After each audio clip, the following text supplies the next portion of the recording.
A warm welcome to all of you. My name is Rubal Walia और इस channel का नाम है taming money. Hope all of you are keeping healthy and safe in these crazy times.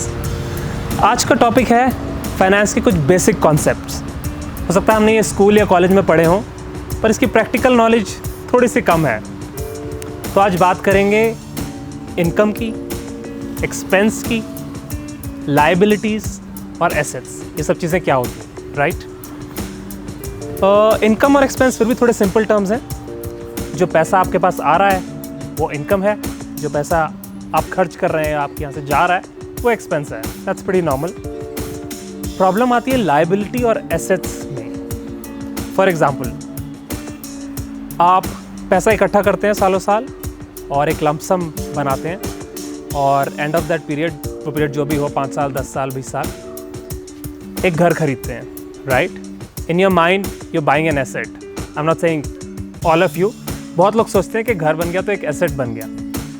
मगर वो घर अगर आपको कुछ इनकम नहीं दे रहा, so that is a liability. उस घर पे मेंटेनेंस भी होती है, आप और खर्चा भी करते हैं साल भर साल.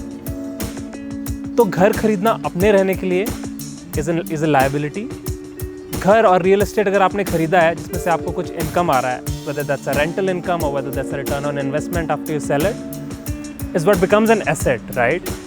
अगर आप ज्वेलरी खरीद रहे हैं, लग्जरी गाड़ियाँ खरीद रहे हैं और लग्जरी का सामान खरीद रहे हैं, ये सब लाइबिलिटी में आता है. So please don't get confused that this is a liability, this is an asset, right? एक लूज डेफिनेशन में अगर बोला जाए, जिस चीज़ की वजह से आपकी जेब में पैसा आ रहा है वो एसेट है, जिस चीज़ की वजह से आपके जेब से पैसा जा रहा है वो एक लाइबिलिटी है, राइट? एक और बात बताता हूँ, वेरी इंटरेस्टिंग. एक्सपेंस और लाइबिलिटी का बड़ा अजीब सा रिश्ता है. अगर आप अपने एक्सपेंस से लाइबिलिटीज़ खरीद रहे हैं तो क्या होता है, वो लाइबिलिटी आपके ऊपर वापस और एक्सपेंस फेंकता है. एग्जाम्पल, आपने एक गाड़ी खरीदी, that is a liability obviously. पर जब वो आप गाड़ी यूज़ कर रहे हैं, वो आप पे वापस कैसे एक्सपेंस फेंक रहा है? Operational expense, petrol, diesel, maintenance, service charge, spare parts, insurance. तो साल भर साल वो लाइबिलिटी आपके ऊपर वापस एक्सपेंस फेंक रही है. पर अगर आप अपना एक्सपेंस एसेट बनाने पे लगाते हैं तो वो वापस क्या फेंकता है? इनकम. तो यही एक मेजर डिफरेंस है. वो आपको वापस इनकम फेंकेगा और आपकी इनकम इंक्रीज करेगा. Rental income, dividends, increase in your stock value, etcetera etcetera, right? तो इस वीडियो में यही बताना चाहूँगा कि हम अक्सर क्या करते हैं, अपने एक्सपेंस स्पेंड करते हैं ज़िंदगी भर लाइबिलिटीज़ की लिस्ट बनाने में.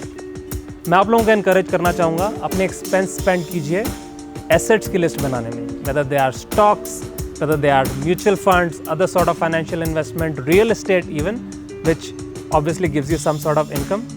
तो कोशिश कीजिए कि अपना एफर्ट वहाँ ज़्यादा रहे. ऑब्वियसली कुछ लाइबिलिटीज़ ज़रूरी होती हैं जिनके बिना काम नहीं चलता, so you will have to put your expense there. But that's something that I wanted to convey today.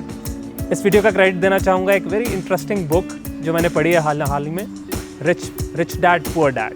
मौका मिले तो ज़रूर पढ़िए. डिस्क्रिप्शन में इसका लिंक देता हूँ. Thank you. Have a good day.